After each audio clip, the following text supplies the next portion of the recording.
nga sigurong talaga ang pag-ibig dahil hindi ito nangingilala o nang-uuri ng estado sa buhay, lahi, edad, itsura, pati na kasarian. Hanggang kamatayan, yan ang ipinangako ng magnobyong Mikey at John Paul sa isa't isa. Kapwa sila mga lalaki. Bagamat marami ang hindi sang-ayon sa kanilang relasyon, pinanindigan nila ito.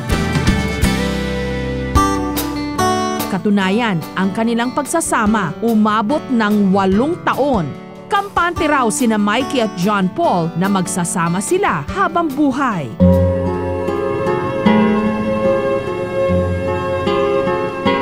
Pero si John Paul hindi nakatupad sa kanilang sinumpaan. Dahil nitong nakaraang taon, dulot ng komplikasyon sa sakit sa baga, binawian siya ng buhay.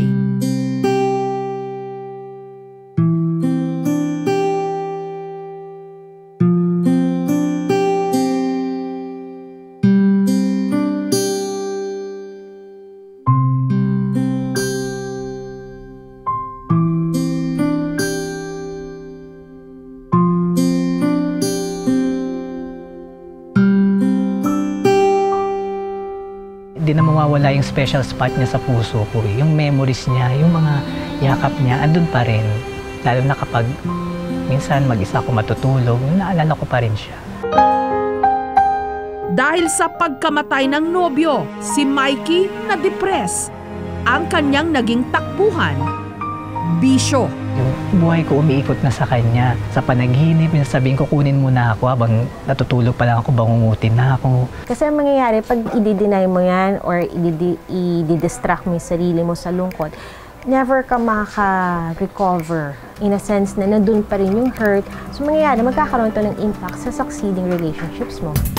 Ayon sa psychologist na si Tony D., sa mga panahong lugmok daw sa matinding depresyon, napaka-importante ng suporta ng pamilya at mga kaibigan. Ngunit si Mikey di umano, hindi tanggap ng kanyang pamilya. Kung kanino-kanino ako nakikitira, yun yung kinakaano ko na yun. Parang di naman sila nag-aalala na nasa na ba yung anak kong to, yung bakla kong anak. Yun, kaya yun yung kinakatampo ko rin na, ba't kailangan ko pa maghanap ng pagmamahal sa ibang tao? Maraming araw mga bading ngayon nananatiling hindi matanggap at maintindihan ng kanilang mga magulang. At hindi lang daw mga bading, pati ang ilang mga lesbianang katulad ni Prince. Siguro grade 1 pa lang yun, inaano ko na sa na ganun nga. Ito, isang tomboy. Dumating yung point na yung kapatid ko lasing. Kumbaga nagalit siya kung ano ko. Kumbaga pinagmumura niya kung ano ako. Masakit kasi kapatid mo yun kumbaga di ka tanggap.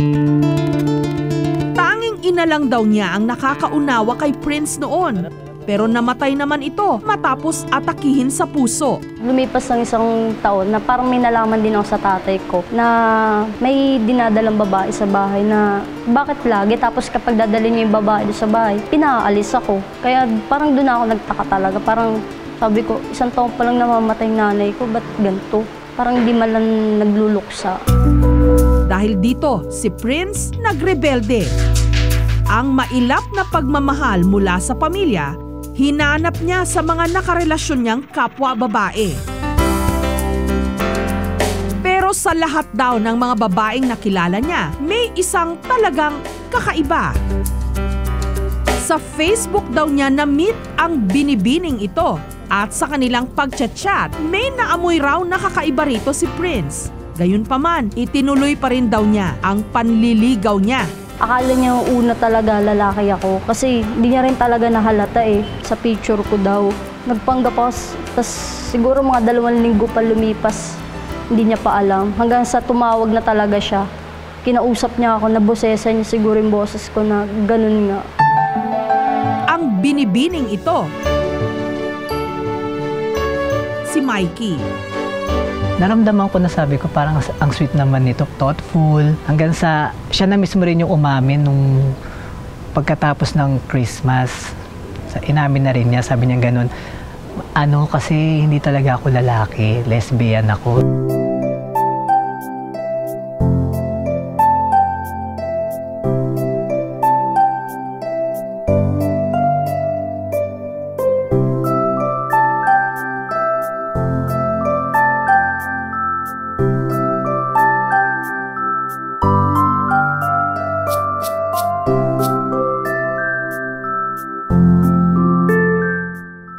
kabila ng mga nabunyag na lihim ng isa't isa, sina Mikey at Prince nagdesisyon pa ring magkita.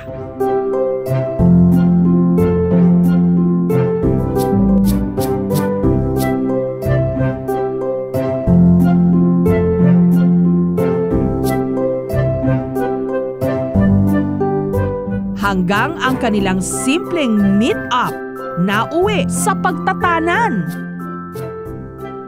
Oo, ganyan. Lalo na nasa Manila kami, sabi nila, ano ba yan? Nasagwa, bakla tomboy, magkasama. Ano ba yan? Sabi nga, pumapato sa lasunan. Ay bakit? Pakialam ba ninyo? At least kami, nagmamahala ng tunay. Pagdating naman sa pag-ibig, wala naman talaga sinisino-sino yan eh. Basta, pag mahal mo. Ganun lang.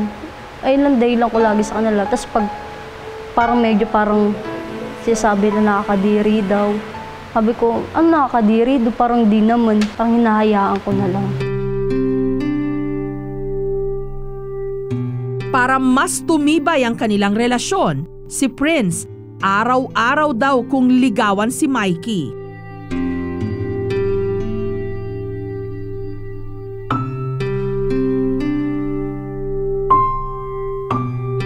Hindi naman namin sinasara yung doors para sa pagbuo ng pamilya. Mahal na mahal kita, walang iwanan, tayo na magsasama habang buhay. I love you so much, heart. Andito ka lagi sa puso ko. I love you.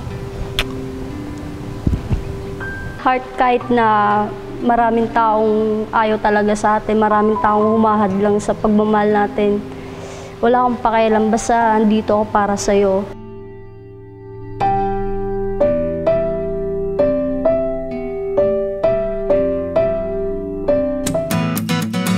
Nito lang Miyerkules, ipinagdiwang nina Prince at Mikey ang kanilang first anniversary.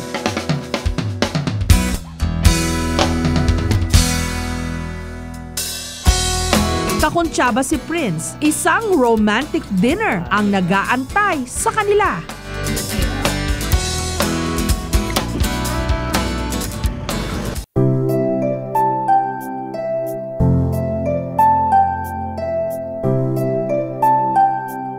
Happy anniversary, heart. Thank you, Papa.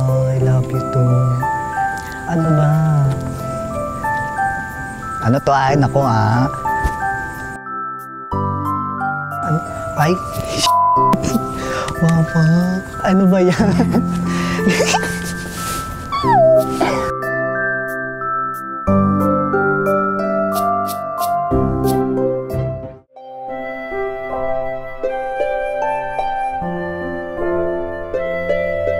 Hindi ko siya iiwan. Even though na minsan may nag-aaway kami, katampuan, kasama talaga yun, pero hindi ko siya iiwan. Yung gusto niyang artista, nakita niya na napangarap niya. Kala ko may kipag-break sa akin eh.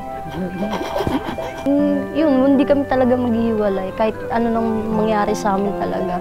Kahit sinong gustong umano sa amin. Kasi ito na talaga eh. Ikaw na pala.